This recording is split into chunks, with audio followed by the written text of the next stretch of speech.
magaalada gaalkacyo xarunta gobolka mudug ayaa xalay la ka qabwaday munaasabada 1 luulyo ayadoo ay eeta maalin ku weyn ummadda Soomaaliyeed munaasabada 1 luulyo ayay ka beeganta markiin koreeytay gobolada koonfurta Soomaaliya ay ku xorooween gumeysiga Talyaaniga iyo midowgii waqooyiga ee koonfurta ee Soomaaliya munaasabada ayaa inta sootimay baa ku qayb galay dadweyne aad u fara badan haween culimaawidiin dhalinyaro iyo qaybo kamid ah dadweynaha كنول مجال الجال كعيا مناسبة أيام مركين كوريتي سوى الجير اللي نكحسي مجال الجال كعيا أيضا كقيب جالياشة مناسبة أي كمية هايين قدومياش الدجمة مجال الجال كعيا بدلان يقل مدق وجهرين تي ما يبقى هذا اللي قدوميها دجمة الجال كعيا بدلان محمود ياسين تومي يصير كلام ما يبقى هذا اللي قدوميها دجمة الجال كعيا دين عقل مدق حرسي يوسف بري أو شيء من ماذا يو أنت ولا شقين تي أمني قال لك الشقية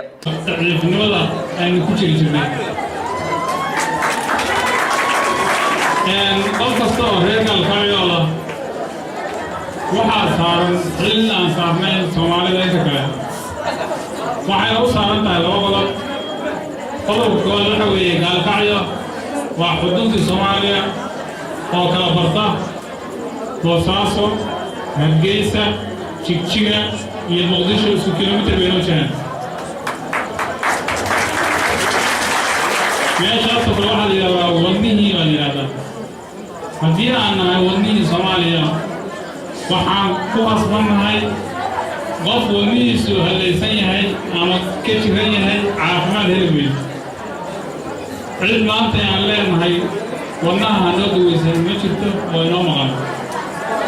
innaga waxaa rabaa wadnaheena inaan daweysano haddii gaalkacyo wadnaha la hagaajiyo Soomaaliya dhanna waa hagaagaysaa qofka gaalkacyo joogay waxaa saaran laba mas'uuliyad saaran waxay tahay wuxuu ku nool yahay wadnihii hadda wadnuhu si gaar ah loo ilaaliyo raaxo lugta iyo gacanta kala dhigma tan kale saaran waxay tahay meeshii xorriyadda Soomaaliya laga raadiyay maxay ku dambeysay waa baalkii mugdiga ahaa oo jimhadihii waddanka burburiyey gaalkacyo ka asaasmay labadii jimhadood oo ku suntanaaday waddanka burburiyeen labadu gaalkacyo ku suntanaayeen baalka mugdiga ee noo qoran habeen wanaagsan nolosho wanaagsan ugu horreyntii waxaan rabaa halkan ka salaamo wasiirka gudoomiyayaasha kala duwan taliyayaasha ciidamada aqoon-yahanada ururada kala duwan dhalinyarada haweenka iskuulka halkaan lagu qabanayo caawa xafladan Cabdullah Ciise kooxda himada baan ciidamada amniga sugaya iyo cid kasta ee caawa waqti ku soo bixisay inay ka soo qayb gasho xafladan quruxda badan ee halkaan ka dhacaysa caawa hambalyo ugu horreyntii waxaan rabaa halkaan inaan uga mahad celiyo cid kasta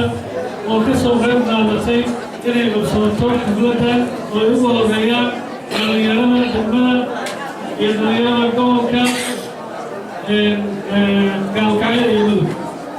waxaan leeyahay waa ku mahadsantihiin waxaad runtii matasheen ummad Soomaaliyeed gaar ahaan waxaad ku matasheen oo shaqada u qabatay wasaaradda dhalinyarada iyo isboortiga oo runtii aad ugu ammaanantihiin oo ugu horeeya gudoomiye Caydiid iyo gudoomiyaha dhalinyarada degmada iyo dhammaan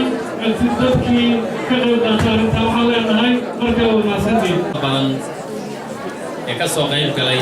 munaasabadan 58 guurada oo loogu talagalay in loogu dabaaldego ama lagu xuso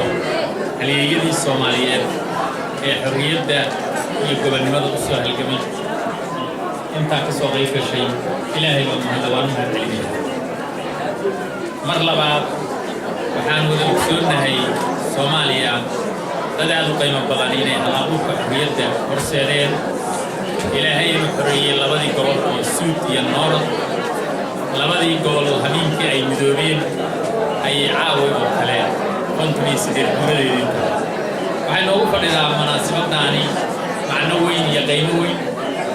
ma u malaynayo dadka halkaan caawa fadhiya in ay munaasabadahan oo kale ama ka soo qayb galeen ama ay taariikhda iyo xilligaas sidaa ula socdaan laakiin waxay la socdaan intii dalku burburay iyo sida uu u burburay waxaan ku koorinayaa una soo jeedinayaa dhallinyaradan quruxda badan oo caawa xafladdan ka soo qayb galay iyo waxgaradka in ay u istaagaan in nabad iyo sharafkooda noolaansho la helo nabad lagu noolaadaa waxay keenaysaa Soomaaliya oo midowda oo horumarta oo burburka ka baxda oo dhisanta oo xafladan iyo xaflada ka waaweyn ugu dabaaldegta munaasabada ayaa sidoo kale maybaha ka bandhigeen fanaaniinta Ximila Baan oo kamid ahayd fanaaniinta xalay ka bandhigay munaasabada 1 Luulyo